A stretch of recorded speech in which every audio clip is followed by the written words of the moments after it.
بسم اللہ الرحمن الرحیم لن تنالوا البر حتى تنفقوا مما تحبون وما تنفقوا من شيء فإن الله به عليم.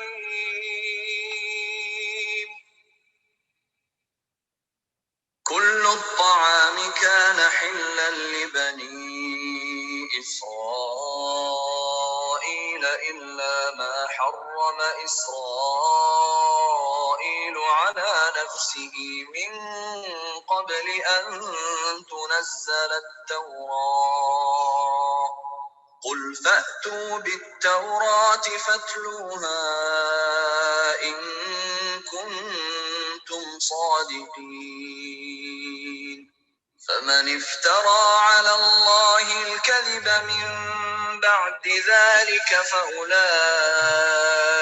هم الظالمون. قل صدق الله فاتبعوا ملة إبراهيم حنيفا وما كان من المشركين. إن أول بيت وضع للناس للذي ببكة مباركا وهدى للعالمين فيه آيات بينات مقام إبراهيم ومن دخله كان آمنا ولله على الناس حج البيت من استطاع إليه سبيلا ومن كفر فإن الله غني عن العالمين. قل يا أهل الكتاب لم تكفرون بآيات الله والله شهيد على ما تعملون. قل يا أهل الكتاب لم تصدون عن سبيل الله من آمن تبغونها عوجا وأنتم شهداء وما الله بغافل عما تعملون. يا أيها الذين آمنوا تطيعوا فريقا من الذين أوتوا الكتاب يردوكم بعد إيمانكم كافرين وكيف تكفرون وأنتم تتلى عليكم آيات الله وفيكم رسوله ومن يعتصم بالله فقد هدي إلى صراط مستقيم.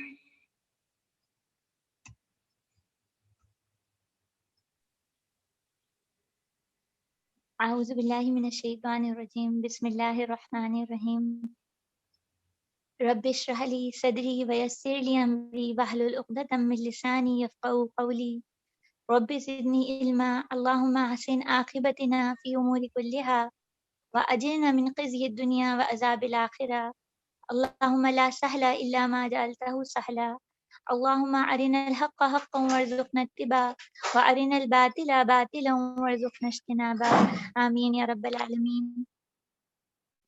عزیز اور پیاری بہنوں، اللہ تعالیٰ سے اس دعا کے ساتھ ہم آغاز کرتے ہیں کہ اللہ تعالیٰ ہمارے یہاں سننا، ہمارا بیٹھنا، ہمارا بات کرنا، ہمارے سمجھنے کی کوشش کرنا سب اپنی بارگاہ میں بہترین طریقے سے قبول فرما لیں، اور ہم جو جتنی دیر یہاں بیٹھے ہیں اس میں ہمارے عمل کی درستگی کے وہ ذریعے ہمیں عطا فرمائیں جس سے ہماری دنیا بھی سنور جائے اور آخرت بھی بہترین بن جائے. آمین ثم آمین. پیاری اور عزیز بہنوں، یہ 2 ہفتے کا سفر ہے جو آپ کے ساتھ اور قرآن کے ساتھ ہم سب کا جاری ہے. اور گزشتہ ہفتے ہم نے سورہ بقرہ سے جب آغاز کیا تھا تو ہم نے دیکھا کہ سورہ بقرہ میں اللہ تعالیٰ نے مجھے اور آپ کو مخاطب کر کے یہ بتایا کہ ہر انسان کی زندگی کا کچھ مقصد ہوتا ہے اور کوئی رخ ہوتا ہے، کوئی فوکل پوائنٹ ہوتا ہے جہاں وہ اپنی تمام صلاحیتوں، اپنی طاقت اور توانائی کو مرکوز کر رہا ہوتا ہے۔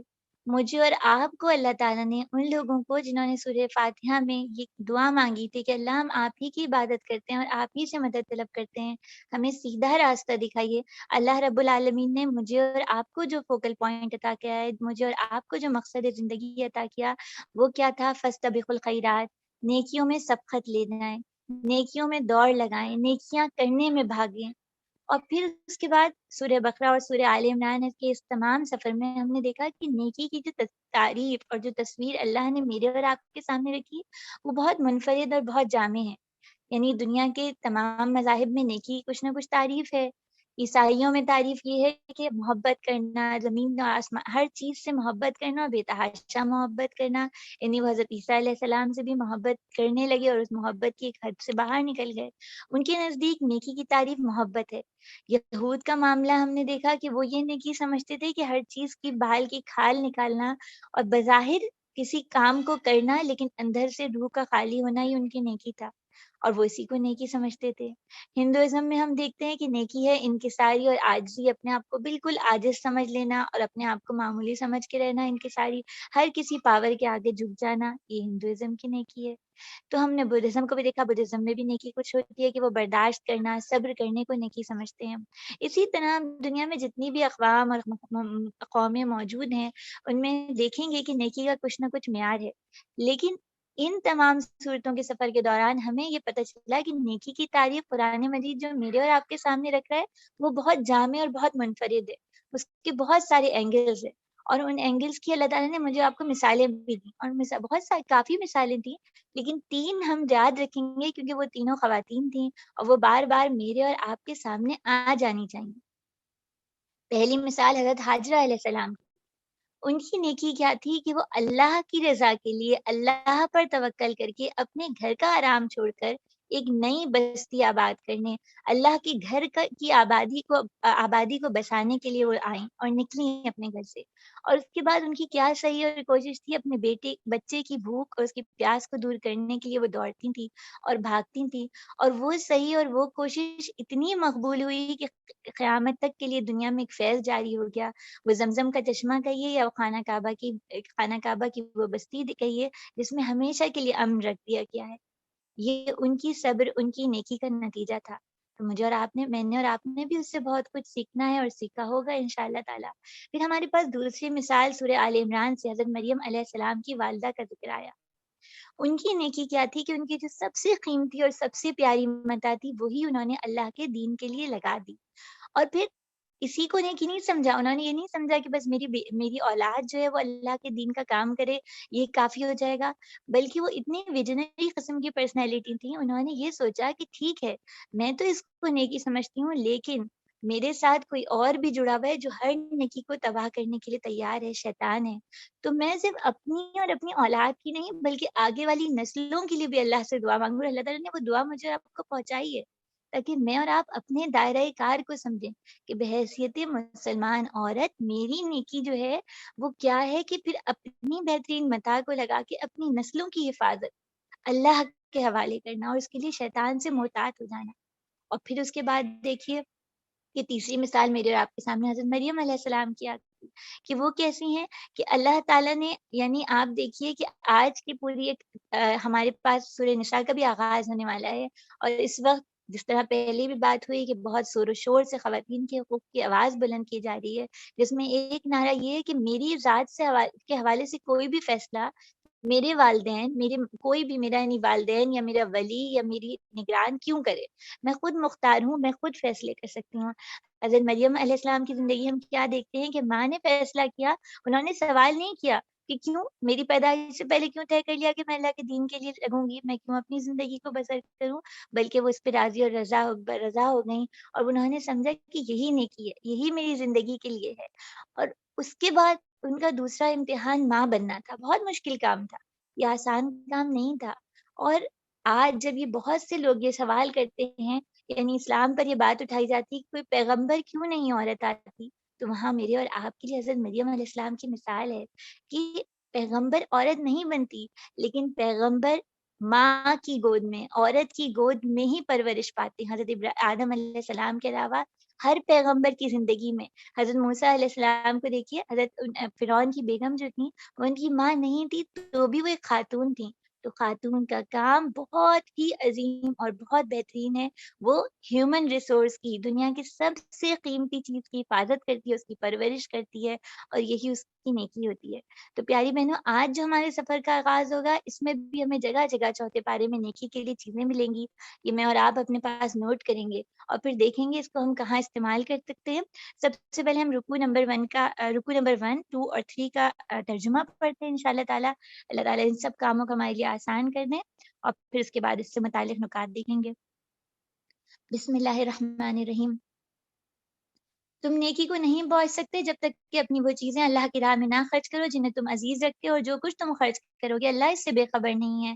کھانے کی یہ ساری چیزیں جو شریعت محمدی صلی اللہ علیہ وآلہ وسلم میں حلال ہیں، بنی اسرائیل کے لیے بھی حلال تھی، البتہ بعض چیزیں ایسی تھیں جنہیں تورات کے نازل کیے جانے سے پہلے اسرائیل نے، یعنی حضرت یعقوب علیہ السلام نے خود اپنے اوپر حرام کر لیا تھا۔ ان سے کہو اگر تم اپنے اعتراض میں سچے ہو تو لاؤ تورات اور پیش کرو اس کی کوئی عبارت۔ اس کے بعد بھی جو لوگ اپنی جھوٹی گڑی ہوئی باتیں اللہ کی طرف منسوب کرتے ہیں وہی درحقیقت ظالم ہیں۔ کہو اللہ نے جو کچھ فرمایا سچ ہے، تم کو یکسو ہو کر ابراہیم علیہ السلام کی پیروی کرنی چاہیے، اور ابراہیم علیہ السلام شرک کرنے والوں میں سے نہیں تھے۔ بے شک سب سے پہلی عبادت گاہ جو انسانوں کے لیے تعمیر ہوئی وہی ہے جو مکہ میں واقع ہے۔ اس کو خیر و برکت دی گئی اور تمام جہان والوں کے لیے مرکز ہدایت بنایا گیا۔ اس میں کھلی ہوئی نشانیاں ہیں، ابراہیم علیہ السلام کا مقام عبادت ہے، اور اس کا حال یہ ہے کہ جو اس میں داخل ہوا امن سے ہو گیا۔ لوگوں پر اللہ کا حق یہ ہے کہ جو اس گھر تک پہنچنے کی استطاعت رکھتا ہو وہ اس کا حج کرے، اور جو کوئی اس حکم کی نافرمانی کرے گا تو اسے معلوم ہونا چاہیے، اس حکم کی پیروی سے انکار کرے گا تو اسے معلوم ہونا چاہیے کہ اللہ تمام دنیا والوں سے بے نیاز ہے۔ کہو اہل کتاب تم کیوں اللہ کی بات ماننے سے انکار کرتے ہو؟ جو حرکتیں تم کر رہے ہو اللہ سب کچھ دیکھ رہے ہیں۔ کہو اہل کتاب یہ تمہاری کیا روش ہے تمہاری کیا روش ہے کہ جو اللہ کی بات مانتا ہے اس سے بھی تم اللہ کے راستے سے روکتے ہو اور چاہتے ہو کہ ٹیڑھی راہ چلے، حالانکہ تم خود اس کے راہ راست ہونے پر گواہ ہو۔ تمہاری حرکتوں سے اللہ غافل نہیں ہے۔ اے لوگوں جو ایمان لائے ہو، اگر تم نے ان اہل کتاب میں سے ایک گروہ کی بات مانی تو تمہیں ایمان سے کفر کی طرف پھیر لے جائیں گے۔ تمہارے لیے کفر کی طرف جانے کا کوئی کیا موقع باقی ہے جبکہ تمہیں اللہ کی آیات سنائی جا رہی ہیں اور تمہارے درمیان اس کا رسول صلی اللہ علیہ وآلہ وسلم موجود ہے۔ جو اللہ کا دامن مضبوطی کے ساتھ تھامے گا وہ ضرور راہ راست پالے گا۔ اے لوگوں جو ایمان لائے ہو اللہ سے ڈرو جیسا کہ اس سے ڈرنے کا حق ہے۔ تم کو موت نہ آئے مگر اس حال میں کہ تم مسلم ہو۔ سب مل کے اللہ کی رسی کو مضبوطی سے پکڑو اور تفرقے میں نہ پڑو، اور اس احسان کو یاد کرو جو اس نے تم پہ کیا ہے۔ تم ایک دوسرے کے دشمن تھے، اس نے تمہارے دلوں کو توڑ دیے، اور اس کے فضل کرم سے تم بھائی بھائی بن گئے تم آگ سے بھرے ہوئے ایک گڑھے کے کنارے کھڑے تھے، اللہ نے تم کو اس سے بچا لیا۔ اس طرح اللہ اپنی نشانیاں تمہارے سامنے روشن کرتا ہے، شاید کہ ان علامتوں سے تمہیں اپنی فلاح کا سیدھا راستہ نظر آ جائے۔ تم میں کچھ لوگ ضرور ایسے ہونے چاہیے جو نیکی کی طرف بلائیں اور بھلائی کا حکم دیں اور برائیوں سے روکتے رہیں۔ جو لوگ یہ کام کریں گے وہی فلاح پائیں گے۔ کہیں تم ان لوگوں کی طرح نہ ہو جانا جو فرقوں میں بٹ گئے اور کھلی کھلی واضح ہدایات آنے کے بعد اختلافات میں مبتلا ہوئے، جنہوں نے یہ روش اختیار کی کہ وہ سخت سزا پائیں گے، جبکہ کچھ لوگ سرخ رو ہوں گے اور کچھ لوگوں کا منہ کالا ہوگا۔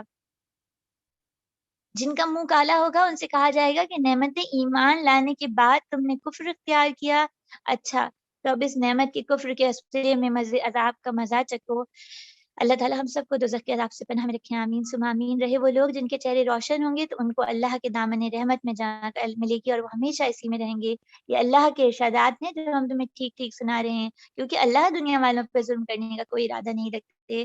زمین اور آسمان کی تمام چیزوں کے مالک اللہ ہیں اور سارے معاملات اللہ ہی کے حضور پیش ہوتے ہیں۔ یہ تمہارا کچھ نہیں بگاڑ سکتے، زیادہ سے زیادہ بچا سکتے ہیں۔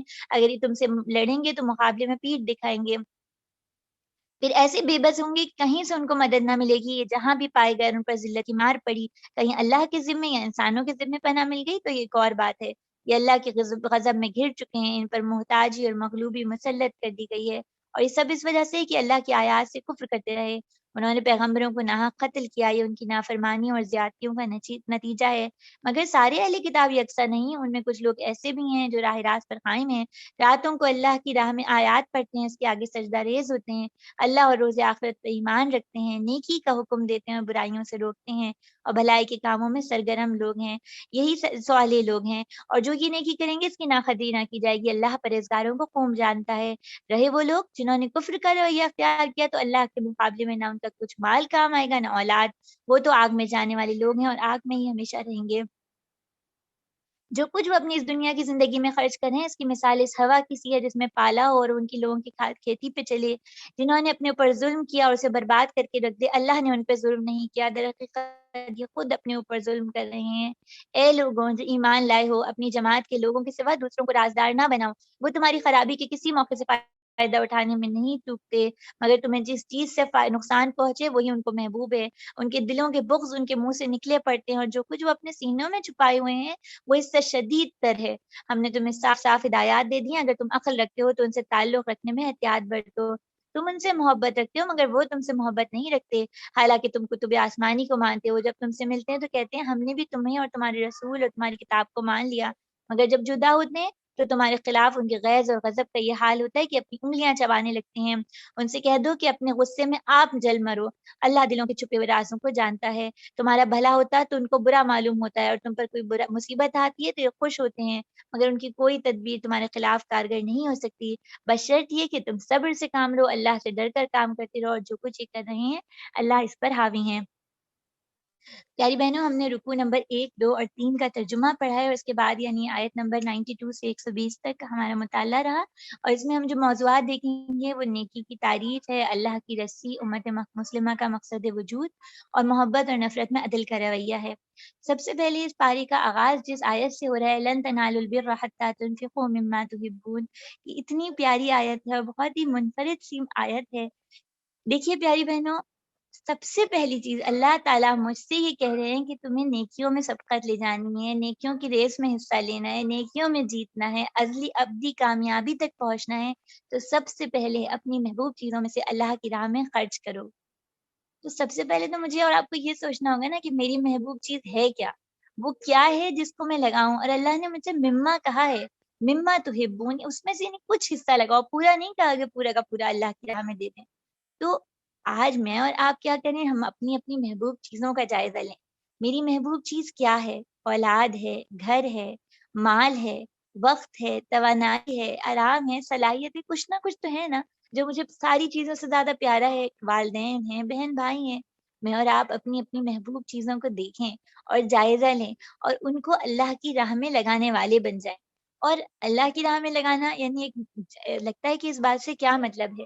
اللہ کی راہ میں لگانے کا مطلب یہ ہے کہ اللہ تعالیٰ کو تمام انسانوں کی خیر خواہی اور بھلائی مطلوب ہے، اور انسانوں کی سب سے بڑی بھلائی کیا ہوگی کہ ان کو شیطان سے بچا لیا جائے، وہ شیطان جو ان کا دشمن ہے۔ اور اس سے بچانے کا ذریعہ کیا ہے کہ ان لوگوں کو اللہ کی کتاب سے، اللہ کے کلام سے، رسول اکرم صلی اللہ علیہ وآلہ وسلم سے جوڑ دیا جائے جوڑ دیا جائے۔ تو یہ وہ طریقہ ہے جس کے ذریعے ہم اللہ کی راہ میں حصہ نکال سکتے ہیں، اور اس چیز کو بہت بہت سمجھیے گا، کیونکہ بعض دفعہ ایسا ہوتا ہے جہاں جہاں انفاق کی آیت آتی ہے ہم یہ سمجھتے ہیں کہ مال لگا دیا اور کافی ہو گیا۔ آج امت مسلمہ کا مسئلہ مال نہیں ہے، مال لگانے والے تو بہت دل کھول کے دیتے ہیں۔ آپ دیکھیے سب سے زیادہ انفاق کرنے والے مسلم ممالک میں ہوتے ہیں اور لوگوں کے دل بھی بڑے ہوتے ہیں، لیکن اس وقت اللہ کے دین کو انسانوں کے وقت، صلاحیتوں، توانائی، عمر، جوانی، ان سب چیزوں کی ضرورت ہے، اور ہماری نئی نسل کی ضرورت ہے سب سے زیادہ، یعنی کہ ینگ جنریشن یا جو اس وقت نوجوان نسل ہے وہ مسلم ممالک کے پاس ہے، مسلم امت کے پاس ہے۔ اپنی آنے والی نسل کو اللہ کے دین کے لگنے کے لیے تیار کرنے والے بن جائیں میں اور آپ، تو یہ ہمارا واقعی انفاق قبول ہوگا اللہ کی بارگاہ میں۔ پھر اس میں یہ بھی غور کیجیے گا کہ یہ تو چیزیں ہیں جو مجھے محبوب ہیں، میں اپنے لیے کیا کیا پسند کرتی ہوں۔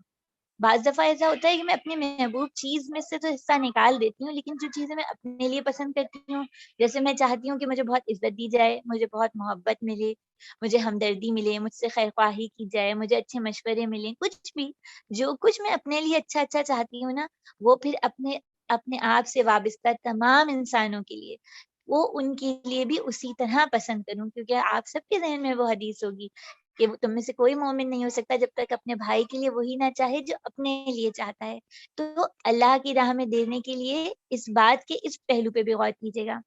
پھر آخر میں آیت کا جو اختتام ہوتا ہے فَإِنَّ اللَّهَ بِهِ عَلِيمٌ، اللہ تعالیٰ مجھے اور آپ سے مخاطب ہو کے کہہ رہے ہیں، ہم نے سورہ پہلے بھی سورہ بقرہ اور سورہ آل عمران میں دیکھا کہ انفاق کے حوالے سے بہت ساری چیزیں آئی، اس میں سے خرچ کرو جو زائد ہے، اس میں سے خرچ کرو جو بھلا ہے۔ اللہ تعالیٰ یہاں پہ مجھ سے اور آپ سے مخاطب ہو کے کیا کہہ رہے ہیں کہ جو کچھ میں اور آپ اللہ کی راہ میں لگاتے ہیں اللہ تعالیٰ کو بہت اچھی طرح پتہ ہے یہ بچا کچا ہے یا یہ بہت بہترین چیز تھی جو میں نے لگائی۔ جب بہترین چیز لگائی جاتی ہے تو حضرت مریم علیہ السلام کی پیدائش سے پہلے کی پوری آیات کا جو ذکر ہے وہ دیکھ لیجیے، اللہ تعالیٰ بہت قدردان ہے، وہ بھولتے نہیں ہیں، وہ قدردانی کرتے ہیں اور کرواتے ہیں، لوگوں کے دلوں میں بھی محبت ڈال دیتے ہیں اور اس کی عزت بھی قائم رکھتے ہیں۔ تو پیاری بہنوں، جو کچھ میں دے رہی ہوں وہ کیا ہے، دیتے وقت رویہ کیسا ہے، دیتے وقت میرے اور آپ کے جذبات دلوں میں کیسے ہیں، اور دل گھٹ رہا ہے یا دل خوش ہو رہا ہے، اللہ پر یقین ہے یا واپسی کی امید ہے، اس سب کو سوچتے ہوئے اپنے دلوں کی جائزہ لیتے ہوئے مجھے دینا ہے۔ اور پھر اس میں سب سے بات یاد رکھیے گا کہ اسلام کی بنیاد، اسلام میں بہت بیسک چیز جو ہے وہ نیت ہے۔ نیت خالص ہوتی ہے تو چھوٹا سا کام بھی، چھوٹی سی قربانی بھی، چھوٹی سی کسی کی مدد بھی قبول ہو جاتی ہے، چھوٹی سی خیر خواہی بھی قیمتی ہو جاتی ہے۔ لیکن اگر نیت لوگوں کی تعریفیں چاہنے کے لیے، لوگوں کے درمیان عزت اور محبت چاہنے کے لیے، تو پھر وہ نیکی کسی کام کی نہیں ہے، پھر وہ دنیا میں ہی سب کچھ مل جاتا ہے، آخرت میں کچھ بھی نہیں پہنچ پاتا۔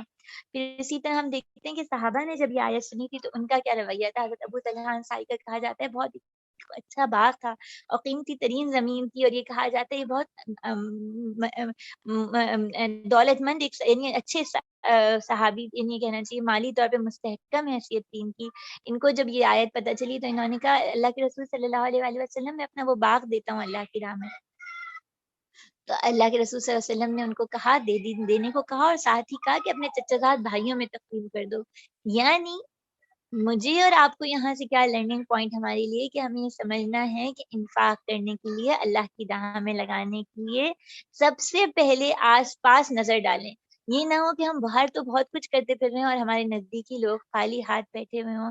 اللہ تعالیٰ ہم سب کو ان چیزوں کو سمجھنے والا اور ان پر عمل کرنے والا بنائے۔ اور بھی ضرور سیرت صحابہ کا جائزہ لیجیے گا اور پڑھیے گا تفاسیر میں کہ جب یہ آیات نازل ہوئیں تو صحابہ نے کیا کیا، اور آج میں نے اور آپ نے جب یہ آیت پڑھی ہے تو آج میں اور آپ کیا کرنے والے ہیں، غور کریے، میں اور آپ اپنا حصہ نکالنے والے بن جائیں، یہ بہت ضروری ہے۔ پھر اسی طرح دیکھیے پیاری بہنوں، اس کے بعد یہاں پہ جو آیت آتی ہے 102 کے اندر، اس کے اندر اللہ تعالیٰ کیا کہتے ہیں کہ اللہ تعالیٰ نے ایک چیز بتائی، کہا ہے کہ یا ایھا الذین آمنوا اتقوا اللہ حق تقاتہ، اے لوگوں جو ایمان لائے ہو اللہ سے ڈرو جیسا کہ ڈرنے کا حق ہے۔ یہ جو ڈر ہے نا، یہ مجھ سے اور آپ سے بڑے بڑے کام کروا لیتا ہے۔ اس ڈر کے تحت یہ کرونا وائرس کی وبا آئی، آپ نے وہ خبر ضرور پڑھی ہوگی، ایک نہیں 85 خبریں اس طرح آئیں کہ اس ڈر اور اس خوف کے تحت لوگوں نے اٹھا کے ڈس انفیکٹنٹ پی لیا۔ ڈر انسان کے رویے کو تبدیل کر دیتا ہے، خوف انسان کی مزاج کو بدلتا ہے، بیمار ہونے کا خوف ہوتا ہے، لوگ اعتدال سے غذائیں کھانے لگتے ہیں، لائف اسٹائل چینج کر دیتے ہیں۔ ایکسیڈنٹ کا خوف ہوتا ہے، سیٹ بیلٹ لگا لیتے ہیں، گاڑی کی انشورنس کروا لیتے ہیں، احتیاط سے چلا لیتے ہیں۔ چالان لگنے کا خوف ہوتا ہے، گاڑی ڈرائیو کرتے ہوئے دیکھتے ہیں، رسولوں کی پابندی کرتے ہیں۔ خوف انسان کے اندر بہت دفعہ اس کے رویوں کو درست کر دیتا ہے۔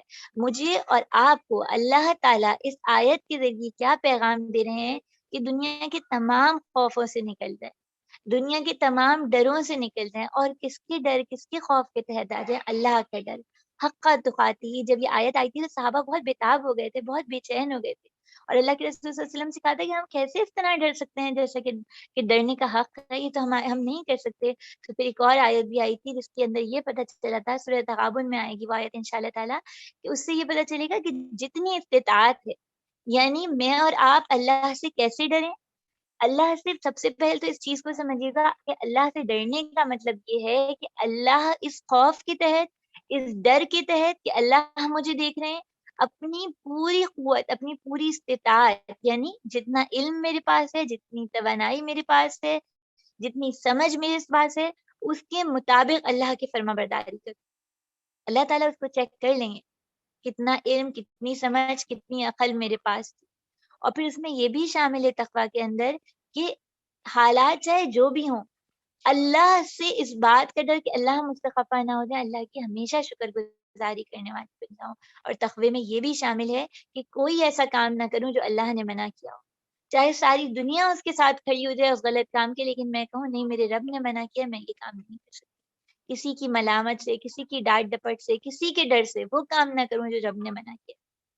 دیکھیے پیاری بہنوں، میں اور آپ جو ہے نا ایک ایسے زندگی کے سفر پہ ہیں جس طرح یعنی آپ دیکھیے جیسے کہ کبھی کانچ کی پلیٹ ٹوٹتی ہے اور کانچ پورے کمرے میں پھکر جائیں تو میں اور آپ پاؤں بچا بچا کے چلتے ہیں نا، اپنی انگلیوں کے پنجوں کے بل چلتے ہیں کہ کہیں کانچ پاؤں میں نہ چبھ جائیں. آج میں اور آپ جس دور میں ہر دور کے کچھ مسئلے ہوتے ہیں، آج وہ مسائل اور زیادہ بڑھ گئے.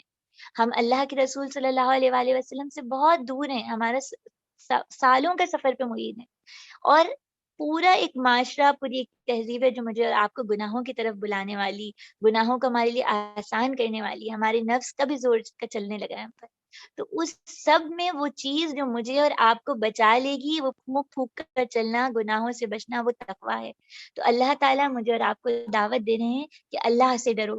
اور پھر اس کے بعد جو اس کے اندر دوسری چیز آتی ہے آیت نمبر 103 کے اندر، وہ ہم دیکھتے ہیں کہ اللہ تعالیٰ نے ایک کامیابی کا فارمولا بتایا ہے. ہم نے سورہ فاتحہ میں دعا کی تھی اہدنا الصراط المستقیم، اللہ تعالیٰ ہمیں سیدھے لوگوں کا راستہ دکھا دیجیے جو انعام یافتہ ہیں، جو گمراہ نہیں ہوئے. اللہ تعالیٰ یہاں مجھے اور آپ کو بتا رہے ہیں کہ اگر اس راستے پہ چلنا ہے نا تو اللہ کی رسی کو مضبوطی سے تھام لینا ہے. اعتصام کا لفظ ہے، اعتصام کا مطلب دونوں ہتھیلیوں سے اس کو تھام لینا ہے کہ ہاتھ سے نہ نکل. اللہ کی رسی کیا ہے؟ اللہ کی رسی ہے جس طرح ہمیں نبی کریم صلی اللہ علیہ وآلہ وسلم سے یہ بات پتہ چلتی ہے اور صحابہ سے بھی اقوال اس کے بارے میں مروی ہیں. اللہ کی رسی کتاب اللہ اور اللہ کے رسول صلی اللہ علیہ وسلم کی بتائی ہوئی باتیں ہیں، ان کی سیرت، ان کی احادیث، ان کی سنت. یہ وہ چیز ہے جو میں نے اور آپ نے تھام لی. اور یہاں پر جمع کا صیغہ ان ساری آیات میں 101 سے لے کر 102 103 104 ان سب میں دیکھیے گا پلورل کا صیغہ. تم سب مل کے تھامو، تم سب مل کے ڈرو، تم سب مل کے پکڑو، تم سب آپس میں نہ لڑنا. یہ اللہ کو مجھ سے اور آپ سے ریکوائرڈ ہے. جب پہاڑی پہ، جب ماؤنٹین کلائمبنگ کے لیے لوگ جاتے ہیں تو ان کی ٹیم کا ایک حصہ یہ ہوتا ہے کہ وہ ایک رسی کو لیتے ہیں اور اس رسی سے اپنے آپ ایک دوسرے کو رسی سے باندھ لیتے ہیں، ایک دوسرے کے ساتھ نتھی ہو جاتے ہیں. اس کا فائدہ کیا ہوتا ہے کہ اگر ایک گر بھی رہا ہے نا تو وہ رسی سے بندھا ہوا تھا، دوسرے اسی رسی کے ذریعے اس کو واپس کھینچ لیتے ہیں. اللہ تعالیٰ مجھ سے اور آپ سے چاہتے ہیں کہ ہم بھی کتاب اللہ کو تھامیں، اور اکیلے اکیلے نہیں تھامیں. یہ کام ایسے نہیں ہوگا میں اپنے گھر میں جڑ گئی، آپ اپنے گھر میں جڑ گئی اور کام بن گیا. اللہ تعالیٰ مجھ سے اور آپ سے چاہتے ہیں کہ ہم سب مل کے کتاب اللہ کو تھامیں، تاکہ اگر ہم میں سے کوئی گرنے لگے، اور آگے ذکر بھی آئے گا ایسا ہوتا ہے، ہمت کمزور بھی پڑتی ہے، انسان کے مزاجوں میں اوپر نیچے آتا ہے، تو اس وقت جو دوسرے ہیں جو سب کے سب اس رسی سے جڑے ہوئے ہیں، جو اللہ کی کتاب اور سنت سے جڑے ہوئے ہیں، وہ واپس اس گرنے والے شخص کو اور اس ڈھیلے پڑ جانے والے شخص کو سہارا دے کے اوپر کھینچ لیتے ہیں. یہ اللہ کا کلام ہے، اور اللہ کا کلام مجھے اور آپ کو ہدایت کی طرف بلا رہا ہے. اور پھر یہاں پہ ایک اور چیز میں اور آپ دیکھیے کہ یہاں پہ اللہ تعالیٰ نے اپنی ایک نعمت کا ذکر کیا ہے. آپ کے ذہن میں یہ بات ہوگی یقیناً کہ یہاں یہ مدینہ میں آیات نازل ہو رہی ہیں. وہ لوگ جو خون کے پیاسے تھے آج ایک دوسرے کے ساتھ مل کے بیٹھے ہیں. اللہ یہ کہہ رہے ہیں کہ آپس میں ایک دوسرے کے ساتھ دلوں کا مل جانا، اللہ کی محبت کے لیے، اللہ کی خاطر، اللہ کی رضا پانے کے لیے ایک دوسرے سے محبت رکھنا، ایک دوسرے سے خیر خواہی چاہنا، ایک دوسرے کی اصلاح کرنا، یہ کیا ہے؟ یہ اللہ کا سب سے بڑا انعام اور سب سے بڑی نعمت. تو پھر جب کوئی نعمت ہوتی ہے تو نعمت اپنی حفاظت چاہتی ہے. اگر نعمت کی حفاظت نہ کی جائے تو وہ چھن جاتی ہے، اور جب چھن جاتی ہے تو آپس میں دل پھٹنے لگتے ہیں، دل خراب ہونے لگتے ہیں. تو مجھے اور آپ کو پھر اس پہ غور کرنا ہے، کیا ہمارے دل ایک دوسرے سے ملے ہوئے ہیں؟ آج میں اور آپ جو سن اور بیٹھ کے بات سن رہے ہیں اور پڑھ رہے ہیں اور غور کر رہے ہیں، تو کیا ہمارے دلوں میں ایک دوسرے کے لیے محبت ہے؟ کیا ہم لوگوں کے دلوں میں آپس میں ایک دوسرے کے لیے خیر خواہی ہے؟ کیا ہم ایک دوسرے کے لیے غائبانہ طور پہ دعا کرتے ہیں؟ کیا ہم ایک دوسرے کی غلطیوں کی اصلاح کرنے کی کوشش کرتے ہیں؟ اس چیزوں پہ ہمیں غور بھی کرنا ہے اور اس پر کام بھی کرنا ہے انشاءاللہ تعالیٰ. پھر اللہ تعالیٰ آگے بتا رہے ہیں آیت نمبر 104 میں، اور یہی پھر آیت نمبر 1010 میں بھی آئے گا. لیکن دیکھیے اللہ تعالیٰ نے کامیابی کا راستہ، ہدایت کا راستہ، وہ ریس، وہ مقابلہ جس میں جیتنے کی ہماری خواہش ہے، وہ ابدی کامیابی، اس کے لیے ایک پورا اسٹیپ بائی اسٹیپ پروسیس بنایا ہے. اس پروسیس کا حصہ کیا ہے کہ ایک بحیثیت امت، بحیثیت فرد، انفرادی اور اجتماعی طور پہ مجھے اور آپ کو لوگوں کو خیر کی دعوت دینی ہے، نیکی کا حکم دینا ہے اور برائی سے روکنا ہے. لیکن اس میں بنیادی چیز، اگر میں اور آپ اس سیڑھی کے پہلے 2 اسٹیپس کو مس کر دیں، نہ ہم اللہ سے ڈرنے والے ہوں اور نہ ہم اللہ کی کتاب کو تھامنے والے ہوں، تو پھر نہ ہم دعوت خیر دے سکتے ہیں، نہ ہمیں امر بالمعروف کرنے کا حق ہے اور نہ ہی نہی عن المنکر کا حق ہے. جب ہمیں اللہ کا ڈر نہیں، جب ہم اللہ کی کتاب سے نہیں جڑے، جب ہم نے اپنی ذات کی اصلاح نہیں کی، تو پھر ہم کس طرح دوسرے کو بلانے اور دوسرے کے اوپر حکم چلانے کے بارے میں سوچ سکتے ہیں؟ تو اس کی پہلی چیز میری اور آپ کی ذات کی اصلاح ہے، اور وہ اصلاح کی بنیاد اللہ کا تقوی، اللہ کا ڈر، اللہ کی کتاب سے جڑنا اور دوسرے مسلمانوں کے ساتھ مل کے جڑنا، اپنی ساتھیوں کے ساتھ مل کے جڑنا، تنہا نہیں جڑا جاتا. پھر اسی طرح دیکھیے پیاری بہنوں، پھر اس کے بعد اللہ تعالیٰ یہاں پہ کیا فرما رہے ہیں کہ یہی لوگ اولئک هم المفلحون، یہی لوگ جو یہ کام کریں گے، دعوت الی الخیر دیں گے اور نیکی کا حکم دیں گے اور برائی سے روکیں گے، یہ وہ لوگ ہیں جو فلاح پانے والے. پھر یہاں میں اور آپ سوچیں کہ میری اور آپ کی نظر میں فلاح اور کامیابی ہے کیا؟ ہم نے بھی تو کوئی کرائیٹیریا بنایا ہوا ہے نا. کیا وہ کرائیٹیریا یہی ہے جو اللہ تعالیٰ نے مجھے اور آپ کو قرآن مجید میں بتایا یا کچھ اور ہے؟ مجھے اور آپ کو اپنی اصلاح کی ضرورت ہے. پھر دیکھیے پیاری بہنوں، اس میں آیت نمبر 110 پہ ہم جاتے ہیں. یہاں پہ 110 میں آیت میں اللہ تعالیٰ فرما رہے ہیں کنتم خیر امت اخرجت للناس تعمرون بالمعروف، تم وہ بہترین امت ہو. بہترین کیوں ہو؟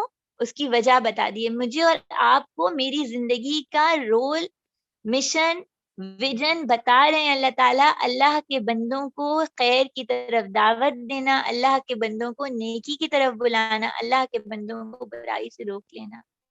یہ برائی آگ کا آگ ہے نا، جہنم ہے. ہم دنیا میں بھی کسی کو تکلیف پہنچتے دیکھتے تو چاہتے ہیں اسے روک لیں، اسے بچا لیں، اسے نکال لیں. تو یہ تو بہت خطرناک آگ ہے.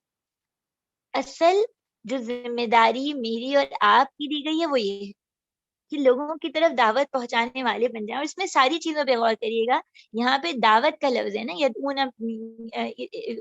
تامرون بالمعروف، یہ اس سے پہلے جو آیت تھی اس میں یدعون الی الخیر ہے، دعوت دینے کا ہے. دعوت ہم کس طرح دیتے ہیں؟ آپ کسی کو دعوت پہ کھانے کے بلاتے ہیں، بہت نرمی سے، بہت محبت سے، بہت جھک کے کہتے ہیں، انوائٹ کرتے ہیں. دھوس جما کے نہیں خیر کی دعوت دی جاتی. اور خیر میں وہ سب، خیر میں قرآن اور سنت کی تمام تعلیم شامل ہے. اور یہ دعوت صرف مسلمانوں کو بھی نہیں دی جائے گی، غیر مسلموں تک بھی دی جائے گی. میرا اور آپ کا مسئلہ یہ ہوا ہے کہ ہم نے کچھ ایسے سٹینڈرڈز بنا لیے ہیں کہ انہی کی دور میں زندگی کھپ گئی ہے. غیر مسلموں کے بارے میں تو سوچنا ہی مشکل ہے، یہاں تو مسلمانوں تک دعوت خیر پہنچنا مشکل ہو گیا. تو پھر وہیں سے اپنی زندگیوں کے سٹینڈرڈز کو ہم ٹھیک کرنے والے بنے. پھر امر بالمعروف، حکم دینا اور برائی سے روکنا. اس میں بھی مجھے اور آپ کو یہ بات سمجھنی ہے کہ حکم جو ہے وہ مختلف نوعیتوں میں مختلف. یہ یہاں پہ یہ ہوگا کہ یا تو ہمارے پاس وہ حیثیت ہو کہ ہم حکم دے سکیں، یعنی ہمارا حکم مانا جائے. جیسے گھر میں والدین کی حیثیت ہوتی ہے، کہیں نگران کی حیثیت ہوتی ہے. لیکن جہاں یہ نہیں ہے وہاں پہ یہ نہیں ہوگا کہ نہیں میں تو کچھ کر نہیں سکتی، بلکہ مختلف طریقے ہیں. آپ سجیسٹ کر سکتی ہیں، مشورہ دے سکتی ہیں، رول ماڈلنگ کر سکتے ہیں، بہت سارے کام. لیکن یہ کام کرنا ہے کیونکہ وہ حدیث آپ سب کے ذہن میں ہوگی کہ ایمان کا آخری درجہ ہے کہ برائی کو دل سے برا کرنا. اور آج امت کا حال یہی اس لیے ہے کہ امر بالمعروف، نیکی کا حکم دینا اور برائی سے روکنا ہم سب نے چھوڑ دیا ہے. اور پھر اس میں ایک اور چیز پر غور کرنا ہے ہمیں. وہ کیا ہے؟ وہ یہ کہ دیکھیے یہ کام جو ہے نا وہ مجھے سب سے پہلے اپنے دائرہ کار کا تعین بھی کرنا ہے.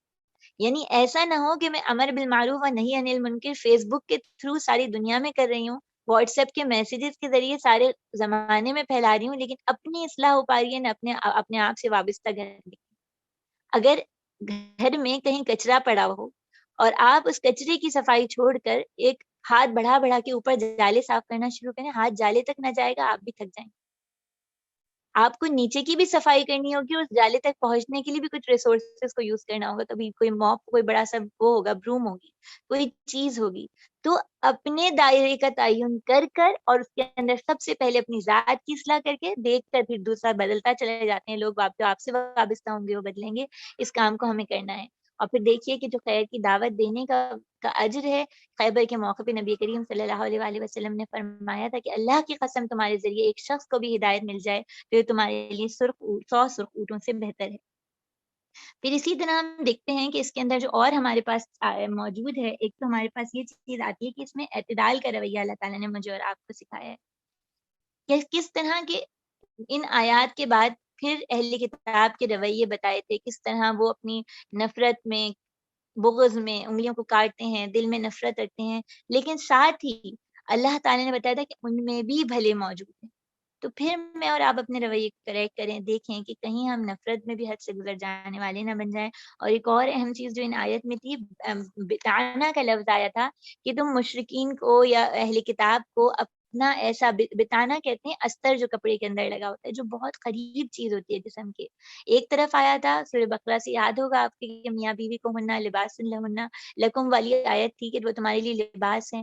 یہاں پہ آیا ہے، یعنی وہ اتنی قریب تر شے ہیں، یہاں پہ آیا ہے کہ کسی مسلمان، کسی غیر مسلم کو کوئی مسلمان اپنا دلی دوست، اپنا مشورہ کرنے والا، اپنا رازدان، اپنے معاملات میں نگران ہرگز نہ بنائے.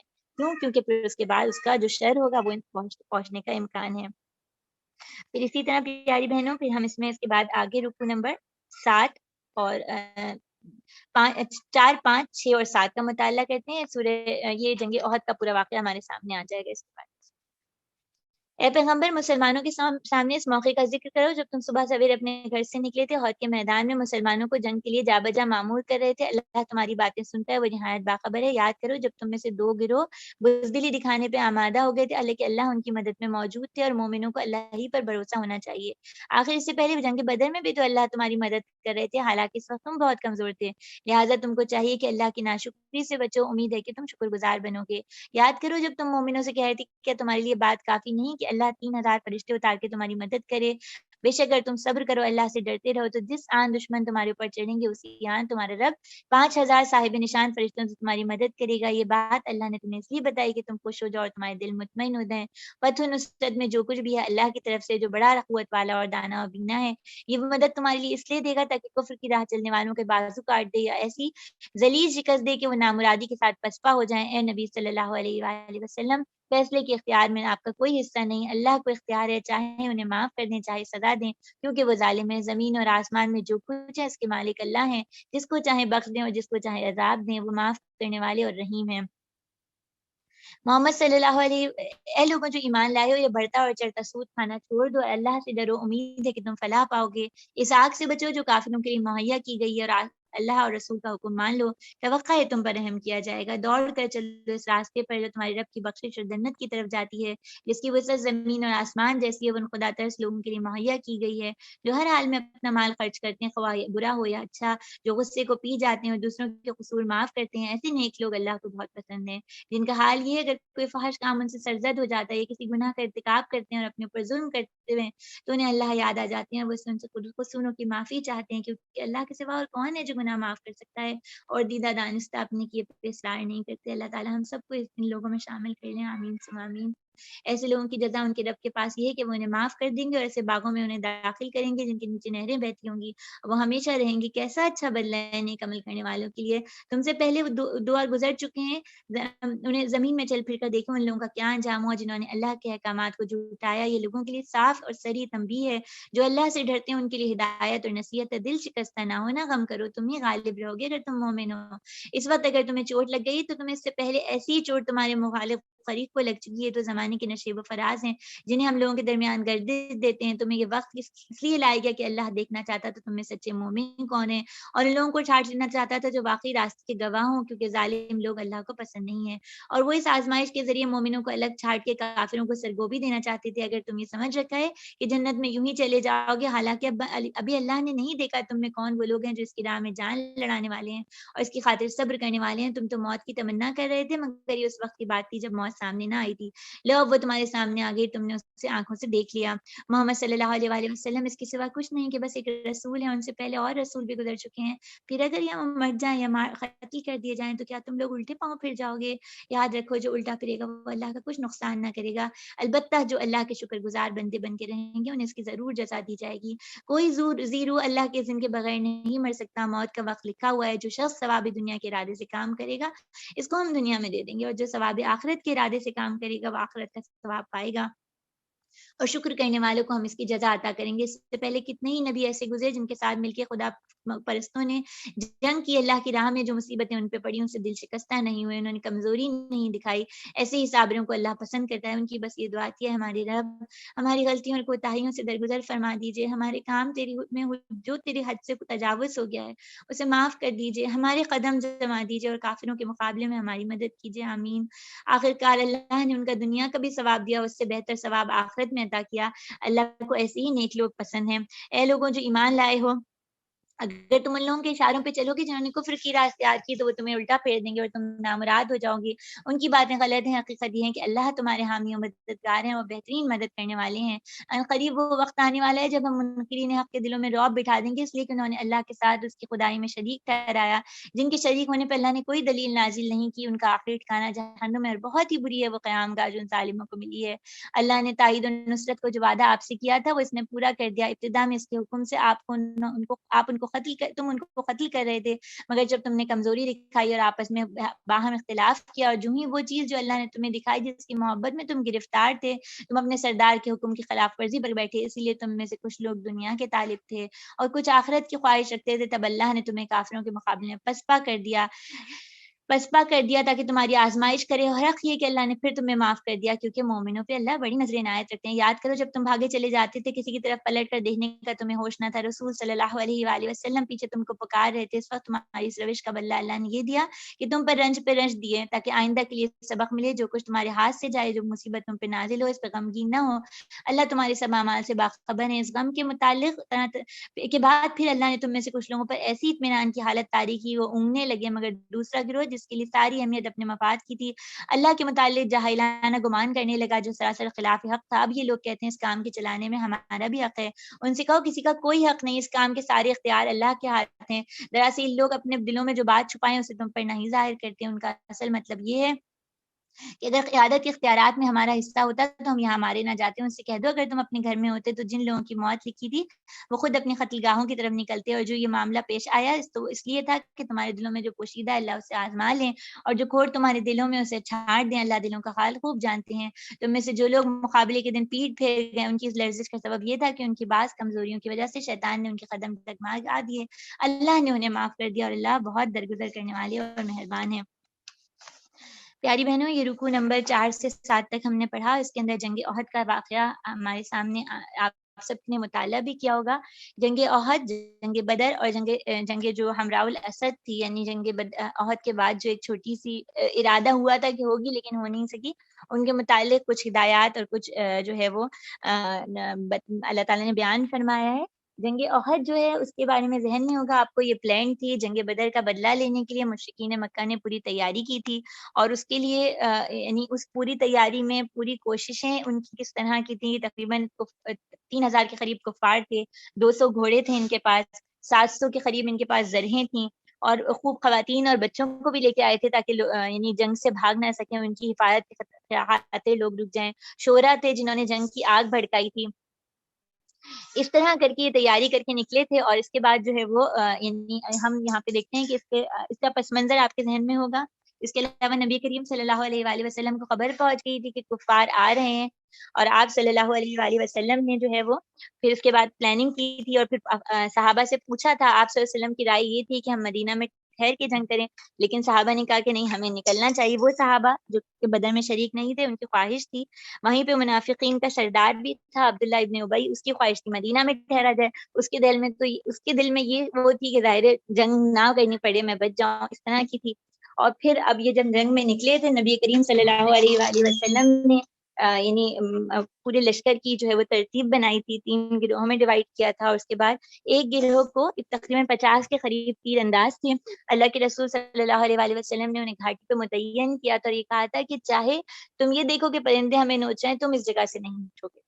اور جب جنگ میں نبی کریم صلی اللہ علیہ وآلہ وسلم جو ہے وہ اس جنگ کے اندر جو خصوصی بات یہ تھی کہ جب جنگ تقریباً کامیاب ہو گئی تھی اور مشرکین بھاگ رہے تھے، تو جو گھاٹی پہ صحابہ موجود تھے ان میں کچھ اختلاف ہوا، اور انہوں نے یہ سوچا کہ ہم بھی نیچے اتریں اور ہم جب کامیابی ہو گئی تو ہم بھی نکل جائیں۔ ان میں سے صرف 10 صحابہ جو تھے وہ وہاں پہ عبداللہ ابن جبیر کی قیادت میں رکے، باقی سب اتر گئے تھے، جس کی وجہ سے خالد بن ولید جو اس وقت مسلمان نہیں ہوئے تھے، وہ مشرکین کے لشکر کو لے کے دوبارہ لوٹے اور انہوں نے اٹیک کیا اور یہ جیتی ہوئی جنگ ہاری۔ اس میں نبی کریم صلی اللہ علیہ وآلہ وسلم کا خون بھی بہا تھا، اس میں 70 کے قریب شہداء بھی تھے۔ آج جنگ احد کا جو پورا یہ آپ کے سامنے قرآن سے ہم نے مطالعہ کیا، اور آپ یقیناً اس کو کوشش کیجیے گا رحیقۃ المختوم سے جا کے مطالعہ کریں، اس کے بارے میں سوچیے گا کہ اللہ کے رسول صلی اللہ علیہ وآلہ وسلم کا یہ قیمتی خون بہا ہی کیوں؟ اللہ کے رسول صلی اللہ علیہ وآلہ وسلم کے لیے تو بہت آسان تھا کہ غار حرا میں عبادت کرتے، مکے کے چہیتے اور لاڈلے تھے وہ، لیکن ایسا کیا مقام آیا کہ اس پوری بستی کو چھوڑ کے آج جنگ کے میدان میں کھڑے ہیں اور ان کا خون بہ رہا ہے اور اس قدر مشکل کا وقت ہے۔ پیاری بہنوں، جب جنگ احد کے اختتام کے قریب ابو سفیان نے آواز لگائی تھی کہ کیا محمد صلی اللہ علیہ وآلہ وسلم زندہ ہیں، اس واقعے کو پڑھیے گا۔ اس وقت جب اللہ کے رسول صلی اللہ علیہ وآلہ وسلم نے صحابہ سے کہا تھا ایک جملہ، وہ اس پورے جنگ احد کا پیغام ہے اور میری اور آپ کی زندگی کے لیے بھی لرننگ لیسن ہے۔ اللہ کے رسول صلی اللہ علیہ وآلہ وسلم نے کہا تھا کہ تم لوگ اس کو کہو، یعنی ابو سفیان نے کہا تھا کہ حبل جو ان کا جو جس کی پوجا کرتے تھے وہ بلند ہو، تو اللہ کے رسول صلی اللہ علیہ وآلہ وسلم نے کہا تھا تم کہو اللہ اعلیٰ اور برتر ہے۔ یعنی اصل جو اس پوری جنگ کا مقصد تھا اور نبی کریم صلی اللہ علیہ وآلہ وسلم کا مقدس اور قیمتی ترین خون بہا، وہ اللہ کے کلمے کو بلند کرنے کے لیے اور اس بات کا اعلان کرنے کے لیے کہ اس کائنات کی سب سے عظیم ہستی اللہ رب العالمین ہے، حکم چلے گا تو اللہ کا چلے گا، بات مانی جائے گی تو اللہ کی مانی جائے گی۔ اور پھر اسی کی طرح اس میں یہ بھی کہا تھا کہ اللہ تم ہمارے مولا ہیں اور تمہارے جو دیو ہیں، تو تمہارے دیوتا جو ہیں وہ تمہارے مولا ہیں۔ تو میں اور آپ یہ سوچیں کہ ہم نے دین پر عمل کرنا، دین کے لیے وہ ہم کیا سمجھ رہے ہیں، کس طرح ہم اس کو ہم سمجھتے ہیں کہ جو کچھ ہم آرام سے بیٹھے ہوئے ہیں اور اپنی گھروں میں زندگیاں گزار رہے ہیں، یہ واقعی اللہ کے دین کی وہ جد و جہد ہے جس کے لیے نبی کریم صلی اللہ علیہ وآلہ وسلم نے اپنی جان لگائی تھی اور اپنی بہت ساری قربانیاں دی۔ پھر اس میں جو چیز جنگ احد میں دیکھیے گا کہ تبصرے میں دیکھیے گا، پہلی جو آیت ہمارے پاس یہاں پر ہے، میں اس کو کھولتی ہوں ایک منٹ، اس میں یہ ہاں وَإِذَا غَدَوْتَ سے ہے کہ اگر جب ہم تمہیں دیکھ رہے تھے، اللہ تعالیٰ یہ فرما رہے ہیں کہ نبی کریم صلی اللہ علیہ وآلہ وسلم فجر کی نماز کے وقت انہوں نے تمام دستوں کو متعین کیا تھا ان کی سیٹنگ، اور نبی کریم صلی اللہ علیہ وسلم بہت ہی یعنی زیرک قسم کے جرنیل تھے، اور انہوں نے ان کو یہ اندازہ تھا کس طرف سے دشمن اٹیک کر سکتا ہے۔ یہاں میں اور آپ دو چیزوں پہ غور کریں، ایک تو یہ بات ہے کہ سب سے پہلے میں اور آپ یہ دیکھیں کہ ہمارے اوپر شیطان کہاں کہاں سے ضرب لگتا ہے، وہ کون کون سے راستے ہیں جہاں سے شیطان میری اور آپ کے عمل کو کھوٹا کرتا ہے، اس پہ غور بھی کریں اور پھر اس کے لیے پریکاشنری میجرز بھی لیں۔ جس طرح ہم نے دیکھا نبی کریم صلی اللہ علیہ وآلہ وسلم ہمیشہ محتاطین، اس جنگ میں بھی آئے تو 2 ذرا پہن کے آئے تھے، اپنا کام پورا کرتے تھے، تو مجھے اور آپ کو بھی اپنا پورا کام پورا کرنا ہے۔ پھر اسی طرح دیکھیے کہ وقت کون سا تھا جس میں نبی کریم صلی اللہ علیہ وآلہ وسلم دستوں کو متعین کر رہے تھے، فجر کا وقت تھا۔ اللہ کے دین کے لیے کوئی بھی کام کرنا ہو بہت بہترین وقت فجر کے بعد کا وقت ہوتا ہے، ویسے بھی اس میں برکت بہت ہے۔ اور آپ دیکھیے نبی کریم صلی اللہ علیہ وآلہ وسلم کی دعا ہم تک پہنچتی ہے کہ اللہ میری امت کے لیے دن کے ابتدائی حصے میں برکت دے دیجیے، اور میں اور آپ اس کو پڑھنے کے بعد اپنی زندگیوں کا اسٹائل دیکھیں کہ ہمیں کیا کرنا چاہیے، کیا واقعی ہم فجر کے وقت کو استعمال کر پاتے ہیں یا وہ کسی اور کاموں میں ضائع ہو جاتا ہے۔ پھر اسی طرح دیکھیے یہاں پہ یہ ہوا تھا کہ جب جنگ کے لیے لوگ پہنچے تھے اور ابھی لڑائی شروع بھی نہیں ہوئی تھی، عبداللہ ابن ابی جو منافقین کا سردار تھا، وہ پہنچنے کے بعد یہ دیکھ کے کہ اب سب جمع ہو گئے، 1000 کے قریب مسلمانوں کا لشکر تھا، وہ اپنے 300 آدمیوں کو لے کے یہ کہہ کے لوٹ گیا کہ میری بات نہیں مانیں گے اس لیے میں نہیں لڑوں گا۔ ان کو دیکھے اور سر خزرج کے بھی ایک قبیلے بنو سلمہ، شاید میرے ذہن میں نام نہیں آ رہا، وہ انہوں نے سوچا کہ ہم بھی واپس ہٹ جائیں۔ یہ نہیں کہ ان کے اندر ایمان کی کمی نہیں تھی، بس ہمت ذرا کمزور ہو، تو ایسا ہوتا ہے، ہم بھی جب دین پہ چلنے لگتے ہیں، اللہ کے دین کے ساتھ جڑنے کی کوشش کرنے لگتے ہیں، اللہ کے کلام کو سمجھنے لگتے ہیں، بعض ہمارے ساتھی ہوتے ہیں جو ہمارے ساتھ جڑے ہوتے ہیں، جو کبھی ہمیں لے کر آئے ہوتے ہیں، جنہوں نے کبھی ہمیں یہ راہ دکھائی ہوتی ہے، ہمیں لگتا ہے وہ پیچھے ہٹ رہے ہیں، تو اس وقت ان سے بدگمان نہ ہو، ان کا ساتھ دیں، ان کی ہمت بنائیں، انہیں کھینچ کے واپس لے آئیں، یہ بہت ضروری ہے۔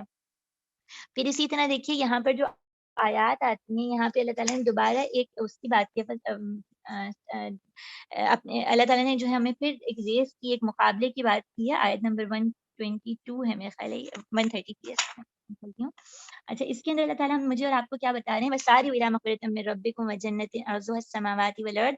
اللہ تعالیٰ کہہ رہے ہیں دوڑو رب کی مغفرت اور جنتوں کی طرف، جن کا عرض، جن کی پیمائش زمین اور آسمان تک پھیلی ہوئی ہے۔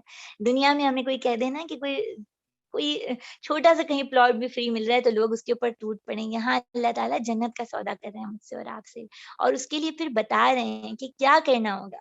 تو پھر وہیں سے بات آ جاتی ہے بہنوں، یہ پوری جو ایک کے بعد ایک آج 14 پارہ ہے، یہ میرے اور آپ کے فوکس پوائنٹ کو درست کرنے والا ہے۔ میری اور آپ کی زندگی کی دوڑ، کوششیں کس کام کے لیے لگ رہی ہیں، ہم کر کیا رہے ہیں اور ہمیں کیا کرنا چاہیے۔ تو یہ اپنے پاس لکھیے اور اس کے اوپر غور کیجیے، اور اپنے گھر میں جو افراد ہیں ان کے ساتھ بھی ورک آؤٹ کیجیے اس کو۔ اللہ تعالیٰ کیا بتا رہے ہیں، وہ لوگ جو کہ وہ جنتیں جو اتنی خوبصورت اور اتنی بہترین ہیں، وہ کن لوگوں کے لیے ہیں، وہ لوگ وہ ہیں الذین ینفقون فی السراء والضراء، یہ وہ لوگ ہیں جو کہ بالکل اسی طرح جیسے آپ کو وہ سیڑھی یاد ہوگی جو ہم نے بنائی تھی، یہ یہ لوگ جو ہیں یہی دعوت الی الخیر اور امر بالمعروف و نہی عن المنکر کا کام کر سکتے ہیں۔ کس طرح سے کہ تنگی اور آسانی دونوں حالتوں میں اللہ کی راہ میں خرچ کرنے والے ہیں، اور اس خرچ میں وہ یاد رکھیے صرف مال نہیں، مزاج بھی ہے، ہر چیز، یعنی حالات مشکل ہوں یا اچھے ہوں، اخلاقی طور پہ بھی بعض دفعہ ہم لوگوں کو دین کی دعوت دینے لگتے ہیں اور ہمارے اخلاقی معاملات اتنے خراب ہوتے ہیں کہ دین سے جڑنے کے بجائے لوگ اور بھاگ جاتے ہیں، کان پکڑ لیتے ہیں۔ تو جیسے بھی حالات ہو، گھبراہٹ ہو، پریشانی ہو، بیماری ہو، جو معاملہ ہو، اپنی خرچ کرنے کے معاملے میں یکسانیت رہنی چاہیے، اور اس کے لیے اللہ تعالیٰ سے دعا بھی کرتے رہنا چاہیے۔ پھر ان کا جو رویہ ہے غصے کو پی جانے والے ہیں، اور سیرت سے اس کے آپ کو بہت سارے چیزیں ملیں گی۔ وہ عرابی بھی یاد ہوگا جو مسجد میں آ کے فارغ ہو گیا تھا، اور وہ مشرک بھی یاد ہوگا جس نے بستر گندا کر دیا تھا، اور صحابہ کی سیرت میں بھی ایک کوئی اٹھتا ہے اور حضرت عمر جیسے اتنے بڑے علاقے کے حکمران کو ٹوک دیتا ہے، وہ تمام چیزوں کو یاد ہے کہ غصے کو پی جانے والے ہیں۔ تو میں اور آپ پیتے ہیں کیا غصے کو؟ کیا غصے پہ قابو رہتا ہے، یا غصے میں بالکل ہی آؤٹ آف کنٹرول ہو جاتے ہیں؟ پھر لوگوں کی غلطیوں کو درگزر کرنے والے ہیں، اور جب تک یہ کام نہیں ہوگا، لوگوں کی غلطیوں کو درگزر نہیں کیا جائے گا، انسان چل نہیں سکتا۔ اعتصام باللہ کی بات کی تھی اللہ تعالیٰ نے، مل کے اللہ کی رسی کو تھام لو۔ اللہ کی رسی کو جب مل کے تھاما جاتا ہے تو ایسا ہوتا ہے انسانوں میں کوئی سست ہوتا ہے، کوئی بہت تیز ہے، کوئی بہت اچھا کام کرنے والا ہے، کسی سے کام ہی نہیں ہو کے بن پاتا۔ ہر ایک کو اللہ تعالیٰ نے ڈفرینٹ طریقے سے بنایا ہے، اگر درگزر کرنے والا مزاج نہ ہو، درگزر کرنے والی کیفیت نہ ہو، تو نہ گھر چل پاتے ہیں، نہ کوئی اور کام چل پاتا ہے۔ اور بحیثیت مسلمان عورت، میرے اندر اور آپ کے اندر یہ خصوصیات ضرور ہونی چاہیے اپنے گھرانے کو مضبوط بنانے کے لیے۔ پھر اپنی غلطی پر رب سے رجوع کرنے والے، غلطیاں تو ہم سب کرتے ہیں نا، بار بار کرتے ہیں، غلطی ہی تو کرنے والے ہیں ہم۔ لیکن حضرت آدم علیہ السلام کا پیغام یاد رکھیے گا، غلطی کے بعد رب کی طرف لوٹ جانے والے، جلدی مڑ جانے والے، جلدی توبہ کرنے والے اللہ کو بہت پسند ہے، اور پھر اصرار بھی نہیں کرتے، جسٹیفیکیشن۔ آج کا دور جو ہے نا، ہر چیز کی وضاحتوں کی ہے، میں غلطی کروں بھی اور اس کے بعد وضاحت میں بھی دوں کہ اس دور میں ایسا نہیں ہو سکتا، اس لیے میں کام کر رہی ہوں۔ تو مجھے اور آپ کو اپنے اپنے رویے کی اصلاح کی ضرورت ہے۔ پھر دیکھیے کہ جنگ احد سے ایک اور چیز جو ملتی ہے نا، وہ یہ بات ہے کہ ہم نے اس دور میں دین سے جڑنے، دین کے کام کو بہت آسان سمجھ لیا، ایک واٹس ایپ گروپ سمجھ لیا ہے جس کے ذریعے مجھے جو ہے وہ تمام کچھ علم مل جائے گا، میں قرآن کلاسز جوائن کر لوں گی، میں فقہی علوم معلوم کر لوں گی، میں روٹ ورڈ یاد کر لوں گی، یہ کافی ہو جائے گا۔ دین سے جڑنا ایسا نہیں ہے، اور دین سے جڑنا اس وقت جب دین پہ ہر جانب سے الغار ہے، یعنی اتنے بڑے فتنے کا دور ہے، ایک طرف رب کے وجود سے انکار کرنے والے ہیں، ایک طرف فحاشی اور اریانی کو اس حد تک پھیلانے والے ہیں کہ انسان کی کوئی لذت کی کوئی انتہا ہی نہیں رہی، کسی معاملے میں کوئی کنٹرول لائن، کوئی باؤنڈری ہی نہیں رہی۔ اور پھر اس کے بعد معاشی طور پہ لوگ سودی نظام میں جکڑے ہوئے، ہمیں تو قرض دیتے ہوئے بھی مشکل لگ رہا ہوتا ہے، اور ہم اپنے خرچوں کو اتنا بڑھاتے چلے جاتے ہیں، یعنی میں نے اور آپ نے اپنی زندگیوں کو سمجھ کیا لیا ہے۔ تو یہاں پہ میں اور آپ سوچیں اور غور کریں، جنگ احد مجھے اور آپ کو کیا سکھا رہی ہے۔ اور اس کے جو بہت پیارے جو پیغامات ہیں نا، یہ اس وقت غور کیجیے گا جب اللہ کے رسول صلی اللہ علیہ وآلہ وسلم یہ جب گھاٹی پہ لشکر آیا اور ان کے ساتھ جنگ شروع ہوئی اور وہ لوگ شہید ہو گئے جو وہاں پہ مامور تھے، نبی کریم صلی اللہ علیہ وآلہ وسلم کچھ تھوڑی سی جماعت کے ساتھ 7 انصاری صاحب تھے، 2 قریشی تھے، حضرت طلحہ، حضرت عبد الرحمن بن عوف، یہ انتہائی پیارے صحابہ ساتھ رہ گئے تھے۔ اللہ کے رسول صلی اللہ علیہ وآلہ وسلم کے پاس آپشن تھا کہ اس وقت وہاں سے جا کے پہاڑ میں چھپ جاتے، یا دوسرا آپشن تھا کہ وہ تمام اس مسلمانوں کی جماعت جو بھاگ رہی ہے یا وہ آپس میں گڈ مڈ ہو رہی ہے، ان کو کچھ سمجھ نہیں آ رہا کس کو کسے مارنا ہے، اس وقت ان کو پکاریں، اور پکارنے میں اندیشہ یہ تھا کہ پہلے مشرکین کو آواز پہنچے گی، اللہ کے رسول صلی اللہ علیہ وسلم پیچھے نہیں ہٹے، وہ ثابت قدم رہے اور انہوں نے آواز لگائی اور کہا کہ بتایا کہ میں یہاں موجود ہوں، اور واقعی مشرکین نے پھر حملہ کیا، اور اس کے بعد آپ کو یاد ہوگا کہ تلوار بھی نبی کریم صلی اللہ علیہ وآلہ وسلم کے چہرے مبارک پہ ماری گئی، دندان بھی شہید ہوئے، کندھے پہ بھی تلوار لگی تھی، اور اس وقت طلحہ کا بھی یاد ہوگا کہ حضرت طلحہ کس طرح سے ایک جانب سے بجلی کی طرح سے ادھر سے ادھر جاتے تھے، احد کا دن تو حضرت طلحہ کا دن تھا نا، جیسے حضرت ابو بکر کہتے تھے۔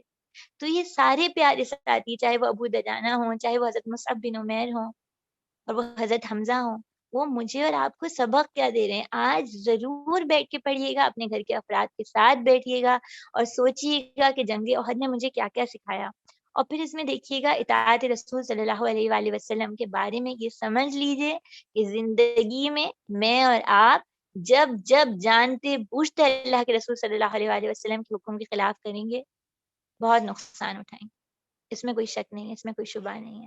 اور پھر اس میں بات یہ بھی سمجھیے گا کہ آگے آیات میں آنے والا ہے کہ تمہارے مرد تمہارے اوپر قوام ہے، جو میرے اور آپ کے اوپر نگران ہے، اس کی بات ماننا میرے لیے خیر بنتا ہے، چاہے وہ لفظ بہت بھاری لگ رہا ہو، چاہے وہ لفظ بہت معتوب بن جائے، اور پھر یہ چیز مجھے اپنے گھر میں موجود بچیاں، اپنے آس پاس موجود بچیوں تک بھی پہنچانی ہے، اس واقعے کو اسی طرح پہنچانا ہے، قوام کو قوام سمجھنے میں کوئی برائی نہیں، وہ ہمارے لیے خیر بن جاتی ہے۔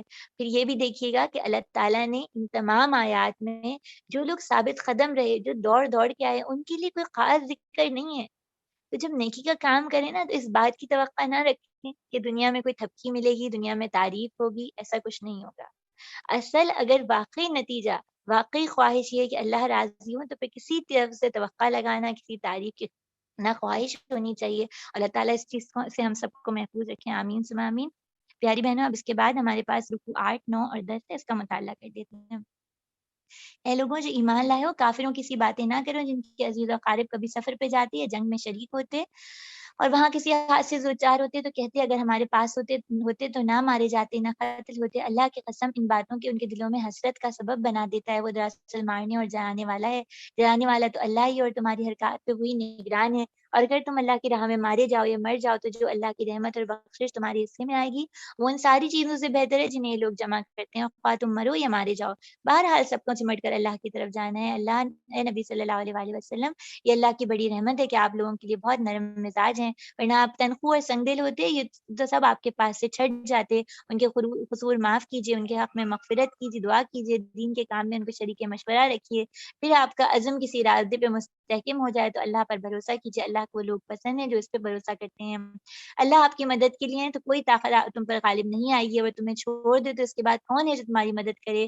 بس جو سچے مومن ہیں انہیں اللہ پر بھروسہ رکھنا چاہیے۔ کسی کا بھی نبی کا یہ کام نہیں کہ وہ خیانت کر جائے، کوئی خیانت کرے تو اپنی خیانت سمیت قیامت کے روز حاضر ہوگا، پھر ہر متنفس کو اس کی کمائی کا بدلہ ملے گا اور کسی پر کوئی ظلم نہ ہوگا۔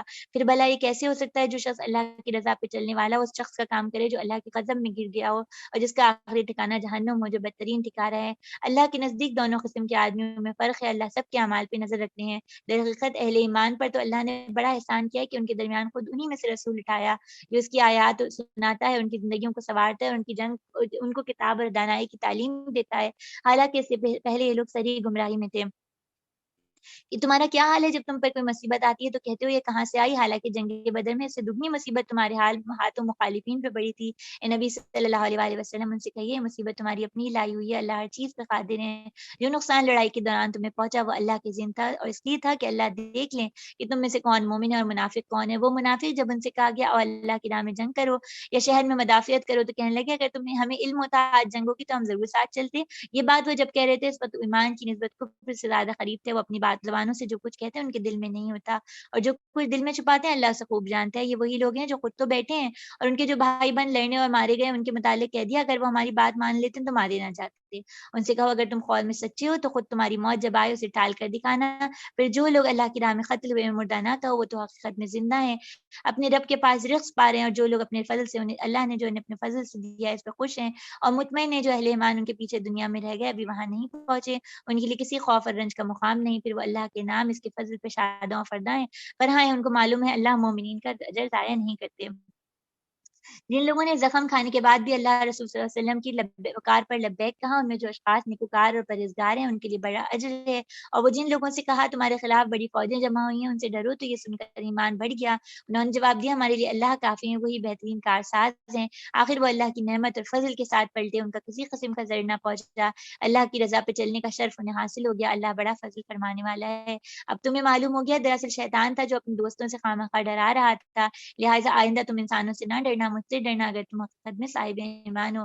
نبی صلی اللہ علیہ وآلہ وسلم جو لوگ آج کفر کی راہ میں بڑی دوڑ دھوپ کر رہے ہیں ان کی سرگرمیاں آپ کو آزاردہ نہ کریں، یہ اللہ کا کچھ بھی نہ بگاڑ سکیں گے۔ اللہ کا ارادہ یہ کہ ان کے لیے آخرت میں کوئی حصہ نہ رکھے اور بالآخر ان کو سخت سزا ملنے والی ہے۔ جو لوگ ایمان کو چھوڑ کے کفر کے خریدار بنے ہیں وہ یقیناً اللہ کا نقصان نہیں کر رہے، ان کے لیے دردناک عذاب تیار ہے۔ یہ ڈھیل جو ہم انہیں دیے جاتے ہیں اس کو یہ کافر اپنے حق میں بہتر نہ سمجھیں، ہم تو انہیں اس لیے ڈھیل دے رہے ہیں کہ خوب باری گناہ سمیٹ لیں، پھر ان کے لیے سخت سزا دینے والی عذاب ہے۔ اللہ مومنوں کو اس حالت میں ہرگز نہ رہنے دیں گے جس میں تم اس وقت پائے جاتے ہو، وہ پاک لوگوں کو ناپاک سے الگ کر دیں گے، مگر اللہ کا یہ طریقہ نہیں کہ تم کو غیب سے مطلع کر دیں۔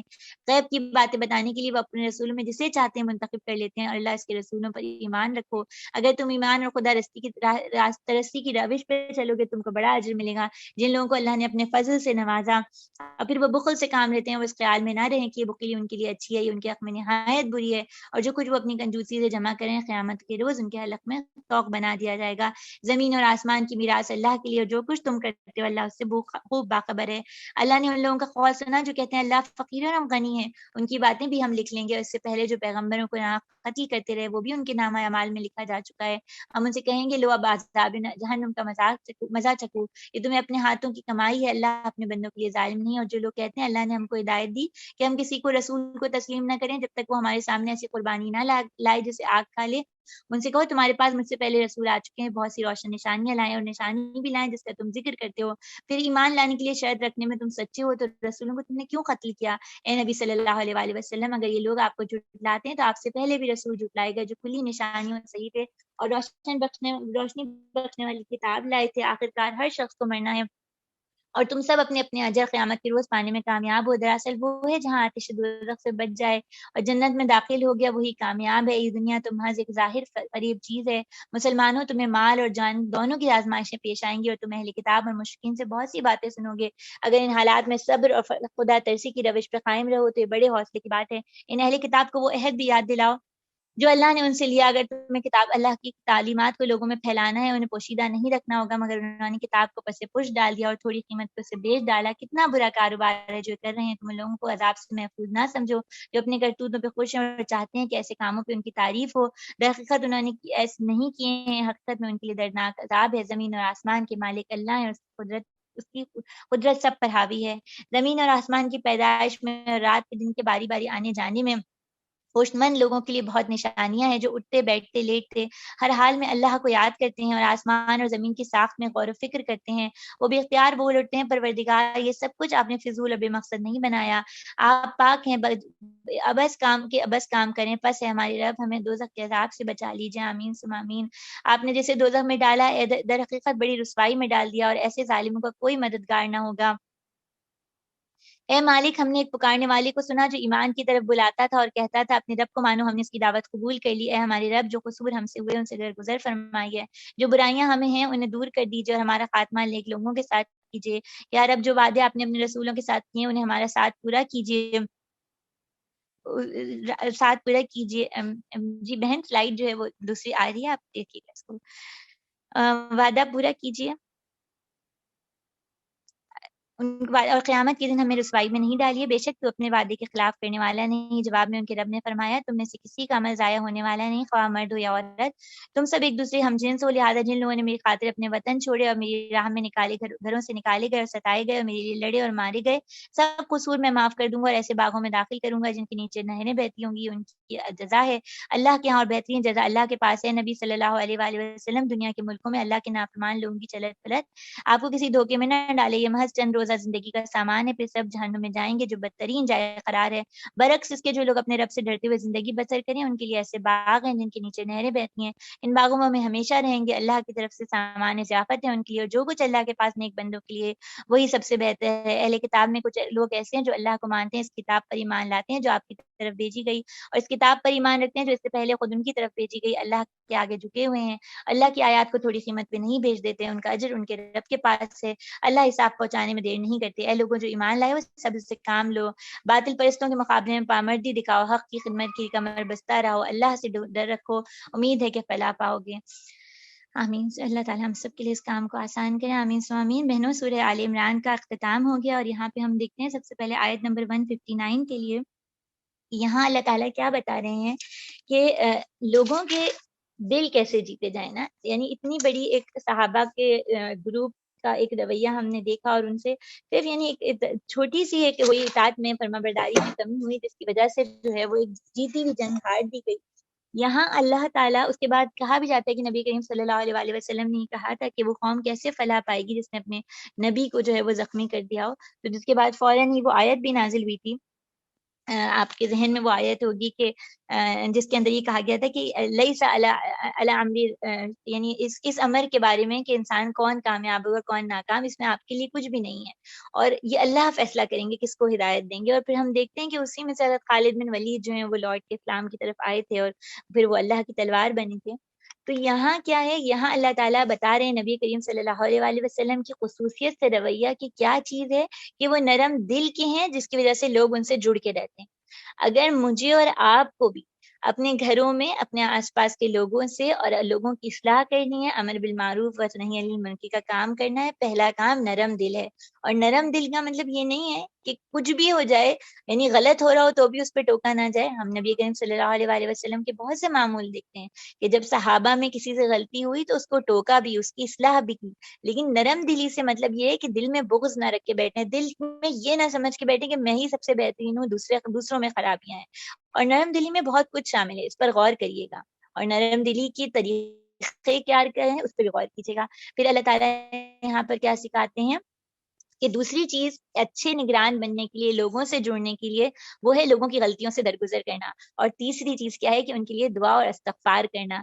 یعنی جب ہم، چاہے وہ ہمارے بچے ہوں، ہمارے گھر میں بہویں یا کوئی اور افراد موجود ہوں، یا ہمارے آس پاس لوگ ہوں جن کی غلطیوں کی وجہ سے ہمیں کوئی تکلیف پہنچی ہو، جب ان کے لیے ہم استغفار کرتے ہیں، ان کے لیے دعا کرتے ہیں، ان کے لیے رب کو پکارتے ہیں، تو اس سے ہمارے اپنے دل صاف ہوتے ہیں، اپنے دل میں ان کی گنجائش اور یہ احساس ہوتا ہے کہ وہ بھی انسان ہے، ان سے بھی کمی اور کوتاہی ہو سکتی ہے، غلطی ہو سکتی ہے، اور ہم بھی انسان ہیں، ہم سے بھی ہو سکتی ہے۔ تو یہ بہت ضروری ہے اچھے نگران کے لیے، اچھی ماں کے لیے، اچھے خاندان کی سربراہ کے لیے۔ اور پھر مشورہ لیجئے، نبی کریم صلی اللہ علیہ وآلہ وسلم کا آپ دیکھتے ہیں جنگ احد میں بھی مشورہ لیا، اور مواقع پہ بھی مشورہ لیتے تھے، اگرچہ مشورے کی کوئی ضرورت بھی نہیں تھی، اللہ کے رسول صلی اللہ علیہ وآلہ وسلم کے لیے تو مشورہ کرنے کے اللہ کی ذات کافی تھی، حضرت جبرائیل علیہ السلام آتے تھے ان کے پاس، لیکن پھر بھی وہ مشورہ لیتے تھے۔ مشورہ لینے سے لوگوں کے اندر کانفیڈنس بلڈ ہوتا ہے، لوگ اس چیز سے جڑتے ہیں جس کے لیے ان سے مشورہ لیا جا رہا ہوتا ہے۔ تو یہ میں اور آپ بھی کریں، اور پھر اس کے ساتھ ان سب چیزوں کے ساتھ بہت قیمتی کلیہ اللہ تعالیٰ نے بتایا، وتوکل علی اللہ ہے، یعنی ساری کوششوں کے بعد تمام اعتماد، تمام ٹرسٹ جو ہے وہ اللہ پر رکھنا ہے کہ وہی ساری چیزوں کو درست کر سکتے ہیں۔ پھر دیکھیے ان آیات میں بخیل کا رویہ بھی آیا نا، کہ ایسے لوگ ہیں جو خود تو بخل کرتے ہیں، دوسروں کو بھی اکساتے ہیں، اور بخل کی تعریف کیا ہے، یعنی کچھ مفسرین نے اس کے بارے میں کہا کہ جو زکوٰۃ نہیں دیتا وہ بخیل ہے، اور آپ آگے بھی آیات ہمارے پاس آئیں گی بخل کے حوالے سے۔ بخیل وہ شخص ہے جو استطاعت ہونے کے باوجود خرچ نہ کرے، اور صرف مال میں نہیں، بخیلی رویوں میں بھی ہوتی ہے، ہم بہت سے معاملات میں بھی بخیلی کر رہے ہوتے ہیں، اخلاق میں بخیلی کر رہے ہوتے ہیں، تو اس پہ بھی ہم سب فوکس کریں۔ اور اللہ کے رسول صلی اللہ علیہ وآلہ وسلم سے بات مجھے اور آپ کو پہنچتی ہے کہ جس نے بخیلی کی، یعنی اس طرح زکوٰۃ کے بارے میں آتا ہے کہ ایک گنجے زہریلے سانپ کی صورت اختیار کر لے گی جس شخص نے نہیں دی ہوگی، اور اس کی آنکھوں کے پاس 2 سیاہ نقطے ہوں گے، اور وہ اس کو اپنے جبڑوں میں لیتا ہوگا اور کہے گا میں تمہارا مال ہوں اور میں تمہارا خزانہ ہوں۔ اللہ تعالیٰ ہم سب کو ایسے عذاب سے اپنی پناہ میں رکھیں، آمین ثم آمین۔ تو یہ اس کے بخیلی کے رویے پہ ہمیں غور کرنا ہے۔ پھر ایک امپورٹنٹ چیز جو ان آیات میں آتی ہے، آیت 185 سے ہمیں ملتی ہے، وہ یہ ہے کہ جب منافقین نبی کریم صلی اللہ علیہ وآلہ وسلم جب لوٹے، اور اس کے بعد پھر دوبارہ ہمراہ الاسد کا بھی ایک معرکہ تھا کہ دوبارہ اس مقام پہ جائیں گے اور وہ ہوگا، تو اس میں منافقین کی جان ہی نکل گئی کہ دشمن کا دوبارہ پیچھا کیا جائے، اور انہوں نے کہا یہ ہمارے ساتھ رکیں تو موت سے بچ جائیں گے۔ تو موت سے آج ہمیں اور آپ بھی بہت ڈرتے ہیں، اور میری اور آپ کی زندگی کا ایک بہت بڑا پرابلم کیا ہے کہ ہم موت کو بھول گئے ہیں۔ موت ہمیں بہت دور کی چیز لگتی ہے، جبکہ زندگی کی سب سے بڑی حقیقت جس کی کوئی کافر، کوئی مشرک، کوئی لادین، کوئی مسلمان، کوئی انسان انکار نہیں کر سکتا، وہ موت ہے۔ اس زمین سے ہمیں چلے ہی جانا ہے۔ کچھ دنوں پہلے جاپان کے بارے میں ایک آ رہا تھا، وہاں پہ آپ کو پتہ ہے کہ بڑے بوڑھے افراد کی تعداد بہت بڑھ گئی ہے، تو وہاں پہ ایسے کیفے بنائے گئے ہیں کہ آپ دیکھیں بہت ہی حسین سے رینبو کلرز کے اور بہت خوبصورت سے وہ کیفے ہوں گے، اور اس کے اندر درمیان میں ایک انہوں نے وہ رکھا ہوتا ہے تابوت، جس کے اندر یعنی مرنے کے بعد لٹایا جاتا ہے، وہ رکھا ہوتا ہے، اور بہت ہی خوبصورت سا اس کو بھی بنایا ہوتا ہے، اس کے اندر ریشم کا کپڑا رکھا ہوتا ہے، تکیا رکھا ہوتا ہے، اور وہ یہ کہتے ہیں کہ موت کی یاد رکھنے کے لیے اور لوگوں کے دلوں سے خوف نکالنے کے لیے کہ بوڑھے لوگ بہت بڑی تعداد میں جمع ہو گئے، تو ہم کہتے ہیں کہ آپ آئیں چائے پئیں اور اس کے بعد تھوڑی دیر کچھ وقت کے لیے اس میں لیٹ جائیں اور بند کر دیا جاتا ہے، اور سوچیں کہ آپ کے کیا احساسات۔ موت کی یاد انسان کے اندر اعتماد پیدا کرتی ہے، انسان کو اس بات پہ یقین ہوتا ہے کہ ٹھیک ہے موت تو آنی ہے، جانا ہی ہے، یہ ایک سفر ہے جو طے کرنا ہی ہے، اور جب اس بات پر یقین ہو جائے تو پھر وہ تو آگے کی فکر جیسے میں نے آپ کے سامنے رکھا وہ اس طرح کی تیاری کریں۔ مجھے اور آپ کو یہ فکر ہونی چاہیے کہ موت تو ہے، آج ہے یا کل ہے یا 10 سال بعد ہے یا 20 سال بعد ہے۔ فکر یہ ہے کہ موت کے بعد جو میرا اور آپ کا سامنا ہوگا، مجھ سے اور آپ سے سوال کیا جائے گا کہ کہاں عمر کھپائی، جو علم حاصل کیا تھا، میں اور آپ آج بھی علم حاصل کرنے والے ہیں، اس پہ کچھ عمل بھی کیا تھا، اور جو مال حاصل کیا تھا اسے کہاں لگایا تھا، اور جسم جو اللہ تعالیٰ نے مجھے اور آپ کو دیا تھا اسے کس کاموں میں کھپایا تھا۔ یہ تیاری ہے، یہ میرا اور آپ کا سب سے بڑا زندگی کا امتحان ہے۔ رونا وائرس کا آنا اور جانا اور دنیا کی تمام چیزیں اوپر اور نیچے ہونا، وہ سب چیزیں وہیں کی وہیں رہ جائیں گی جس پر موت کی پہلی تھپکی اور پہلی کیفیت ہوگی۔ اللہ تعالیٰ ہمیں اس حقیقت کو سمجھنے والا بنائے۔ اور سب سے آخری چیز سورہ آل عمران کے اختتام میں پھر اولو الالباب کا ذکر آئے گا۔ شروع میں بھی اولو الالباب کا ذکر آیا تھا۔ اولو الالباب کیا ہے؟ لوگ عقل کا سب سے ہائیسٹ لیول کو کہتے ہیں۔ اولو الالباب وہ لوگ ہیں، عقل والے لوگ ہیں، یہ وہ لوگ ہیں جو عمل کے بندے ہیں۔ ہم نے محکمات اور متشابہات آیات کے حوالے سے سنا تھا کہ جو راسخون فی العلم ہوتے ہیں، جو اولو الالباب ہوتے ہیں، جو عقل والے ہوتے ہیں، وہ ان آیات پہ ایمان پورا لاتے ہیں اور محکم پر حکم آنے کے بعد عمل شروع کر دیتے ہیں۔ یہاں اللہ تعالیٰ مزید اس کو ڈیفائن کر رہے ہیں کہ اولو الالباب کون ہیں۔ یہ وہ لوگ ہیں جو کائنات پہ غور و فکر کرتے ہیں، اور یہ کائنات پہ غور و فکر صرف اگر اکیلے ہو تو کوئی فائدہ نہیں۔ دنیا میں بہت بڑے بڑے ریسرچرز اور سائنٹسٹ ہیں جو کائنات پہ غور و فکر کرتے ہیں اور اس کے بعد یہ اعلان کر دیتے ہیں یہ تو خود بخود بنے۔ یہ کائنات پہ غور و فکر اور تدبر اس وقت فائدہ دے گا جب اس کے ساتھ اللہ کا ذکر شامل ہو، اور اللہ کا ذکر کیا ہے؟ اللہ کے حکم کے پر عمل کرنا، اللہ کے بتائے ہوئے طریقے سے زندگی گزارنا۔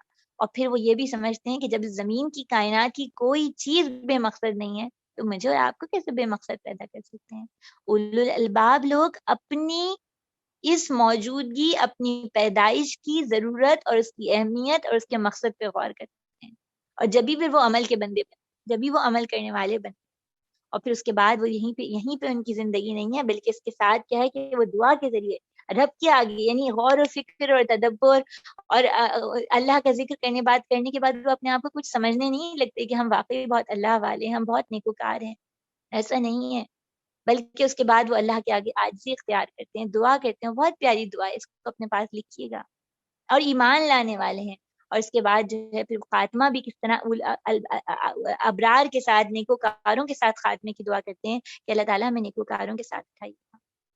تو میں اور آپ یہاں دیکھیں کہ ہم نے بھی زندگی کا مقصد اور اپنے ساتھ وابستہ لوگوں کے لیے یہ سوچا ہے، یہ گول سوچا ہے یہ سوچا ہے کہ انہیں اولو الالباب بنائے، ان کو اولو الالباب بننے کی طرف متوجہ کریں، خود بنیں اور اس پر غور کریں۔ صحابہ اولو الالباب میں شامل تھے، ان کی زندگیاں ہمارے لیے مثال ہیں، اور ان کی زندگیوں نے کس طرح پورا کا پورا یکسر انہوں نے اپنے آپ کو بدل دیا۔ میں اور آپ بھی بدلنے والے بن جائیں، اس کتاب اللہ سے جڑ کر اس کے ساتھ محبت کرنے والے، اللہ کا تقوی اختیار کرنے والے بن جائیں۔ یہی میرے اور آپ کی اس پوری کلاس کا جو ہے وہ سبق بھی ہے۔ اللہ تعالیٰ ہمارے لیے قرآن سے جڑنا، اس پر عمل کرنا آسان کر دیں، آمین ثم آمین۔ اللہ تعالیٰ ہمارے ساتھ جو بھی صحت کے مسائل ہیں، جو دنیا کے دوسرے مسائل ہیں، ان سب کو اپنی رحمت سے حل کر دیں۔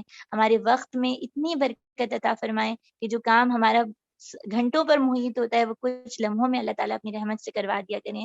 ہماری نعمتوں میں اللہ تعالیٰ برکت عطا فرمائیں، ہمیں اللہ تعالیٰ بہترین علم عطا کریں اور اس علم کے ساتھ عمل کی توفیق عطا فرمائیں۔ اللہ تعالیٰ ہماری نسلوں کو ایمان پر چلنے والا بنا دیں، آمین ثم آمین۔ بہنوں، پارہ نمبر یہ ہمارے پاس سورہ آل عمران کا اختتام ہوا ہے، کل انشاءاللہ ہم سورہ نساء کا آغاز کریں گے۔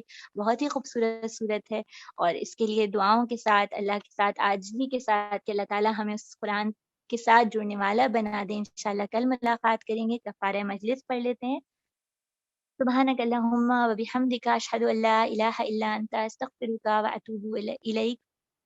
اے اللہ، آپ اپنی تمام تعریفوں سمیت پاک ہیں، ہم گواہی دیتے ہیں کہ آپ کے سوا کوئی معبود نہیں ہے، ہم تیری ہی طرف تو رجوع کرتے ہیں اور آپ ہی سے معافی مانگتے ہیں، آمین ثم آمین۔ جزاک اللہ خیرا کثیرا۔ السلام علیکم و رحمۃ اللہ وبرکاتہ۔